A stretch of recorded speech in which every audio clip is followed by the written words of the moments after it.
So this will be one of the longer story times we have. I'm not going to do a ton of editing in this video because I really have this big kind of life-changing stuff I want to talk about, okay? Okay.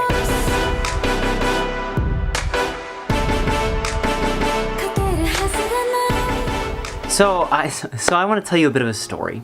I started running cross country in the 7th grade. I did not stop running until my sophomore year in college because of some injuries. But running and competing as a runner taught me so much about myself, about sports, about life. I almost don't know where to start. And I'm sure many of you have similar stories out there with either running or other sports. So in my running career, I predominantly had 2 coaches that were, I guess, responsible for my success, I think is the right way to put it. I'm not really sure. But one of them, this story pertains to one of them. His name was, let's call him Coach W. I don't know if he wants his name out there. So Coach W said something always while we were running. Every time we ran a repeat, he said slow. He just constantly, not emotionally abused us at all, but was continuously getting us in the mindset that we can do better, we can do more, we can be faster, we can work harder.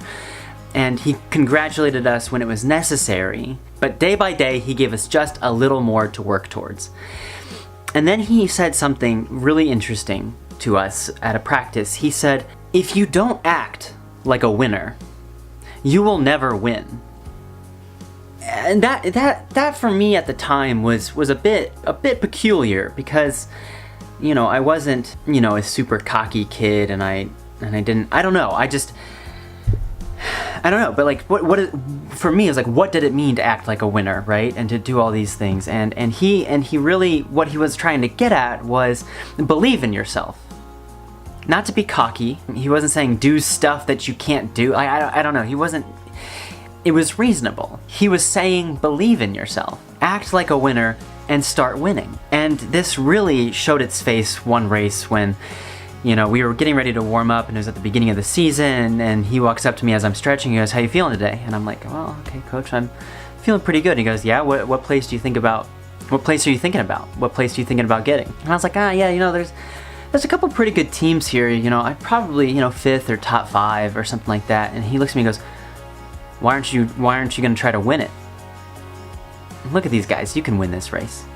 You're better than them. I've seen you train.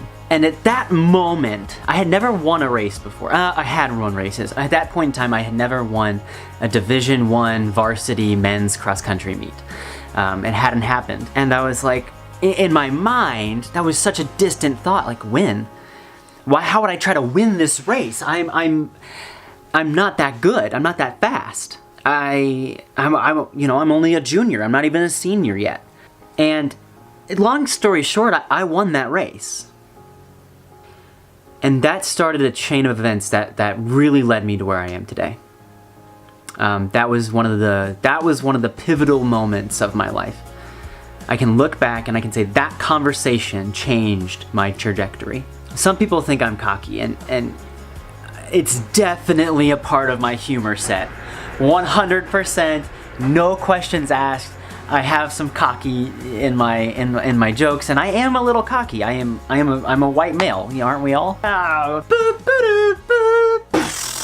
Okay, so there's that story, and then there's a race that happened a little later. So in this race, it was a conference meet, and I wasn't feeling very great during the run. I was ranked 2nd in the meet. And the guy in first place, his name was Nick, absolutely killing it, well ahead of everybody. He ran a great race and won. Good job, Nick. But there was a point at the race, it was about 800, maybe 1,200 meters left, so about a half to 2/3 of a mile left, when I started to fall behind. There was a pack of 3 runners from 3 different schools that had started to break away from me as the race was coming down to a close. And if you've ever run cross country, yes, the last 100 meters, there's a kick zone, but for the highly competitive, that kick zone is actually 800 meters long.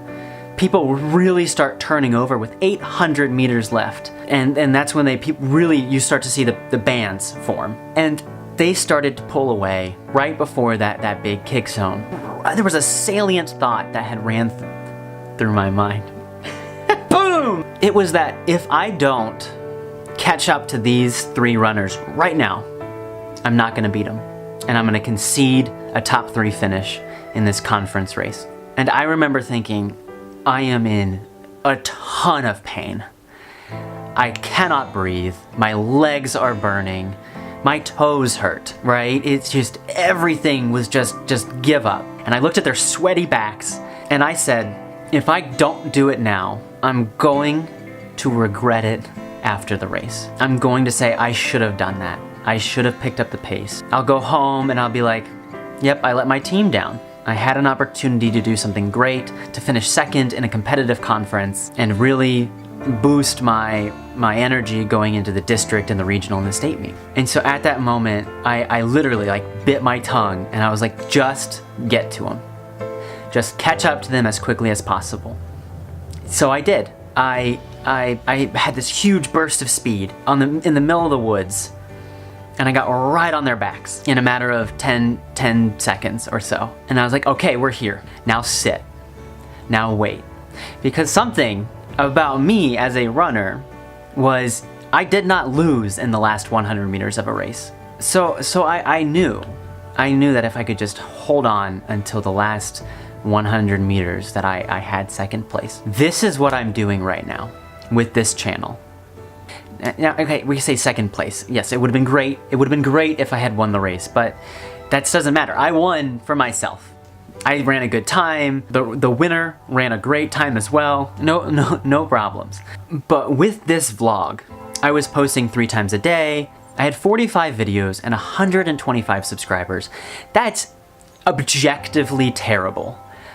I've had a great time. I've learned a lot. I've had a lot of fun. I love videotaping. I love learning, and I love doing things and editing and all of it. I've had a really good time. So that's the primary reason. If you're trying to do YouTube videos and you don't love it, find a different career, okay? It's not gonna work out. Every single professional YouTuber has said that exact same piece of advice. This is nothing new. You've heard it before. But getting to Japan, you know my videos have started to slow down, and a bit because of the internet and a bit because of me settling and all these other things, and I'm feeling YouTube slip away from me. I'm feeling 3rd, 4th, and 5th place slip away from me. When I know I can be better, I can do better, and I can just do something amazing, right? And this is where we're at.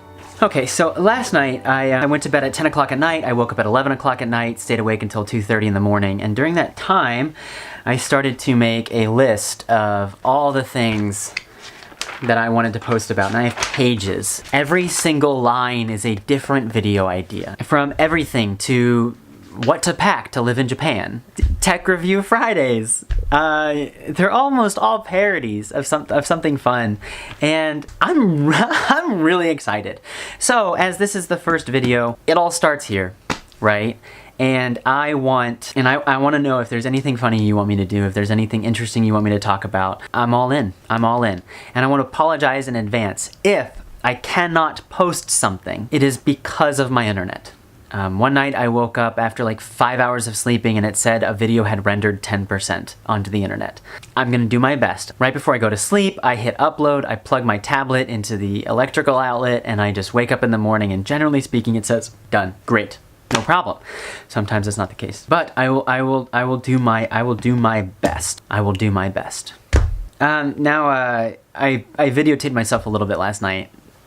It was hysterical, so have fun watching that. I was in tears, laughing so hard. Okay, friends, Ant Colony, and everyone in between. Hey, everybody. So right now it's September 2nd, and I'm editing my video, my vlogging everyday video. I want you to know that editing this was just so... Yes, the middle section where I'm talking was a little boring. I have watched this ending 7 or 8 times, 20 times. Let's get it eaten.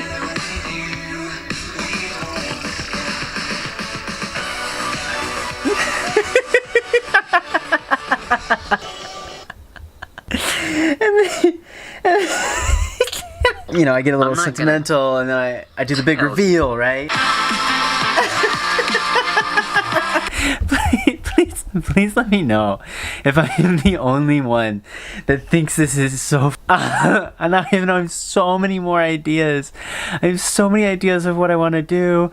Just stupid stuff that other people have probably done before. Like that 2 people in 1 screen. It's nothing new, but enjoy the yawn. I hope what I'm doing is at least, at minimum, bringing a smile to you, because I'm having so much fun. And I'm tired. This is all I've done for 2 days is edit videos and make videos. I don't know what we're doing, but let's go back. Hi, you've reached Antony. Please leave a message after the beep. Thanks.